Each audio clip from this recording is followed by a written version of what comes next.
आपको फिर से एक बार कल्लू कहर नज़र आएगा, वो भी कल्लू म्यूज़िक वर्ल्ड से। नमस्कार, प्रणाम, मैं हूं प्रवीण तिवारी और आप देख रहे हैं भोजपुरी अपडेट बक्सर। दोस्तों जी हाँ, एक गाने का टीज़र आया है जिसके बारे में बात करेंगे और कब गाना रिलीज़ होगा। जी नहीं, कल नहीं, टीज़र रिलीज़ हुआ है मगर कल गाना रिलीज़ नहीं होगा। गाना कब रिलीज़ होगा इस वीडियो में आपको बताएंगे। सबसे पहले गाने का बोल समझते हैं।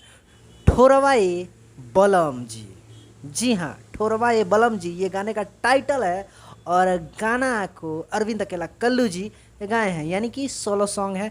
और इस गाने के वीडियो में अरविंद अकेला कल्लू जी के साथ उनकी बहुत ही अच्छी दोस्त रक्षा गुप्ता नज़र आएंगी उनके साथ में। विक्की रोशन जी का लिखा हुआ यह गाना है और रोशन सिंह जी का म्यूज़िक है। पवन पाल जी के डायरेक्शन में बना है वीडियो और काफ़ी खूबसूरत सॉन्ग होने वाला है। तो बहुत ही ज़्यादा एक्साइटमेंट है कि गाना कब आएगा। पति पत्नी का नोकझोंक भरा ये सॉन्ग होने वाला है और ये गाना 23 सितंबर को फुल वीडियो रिलीज़ हो जाएगा।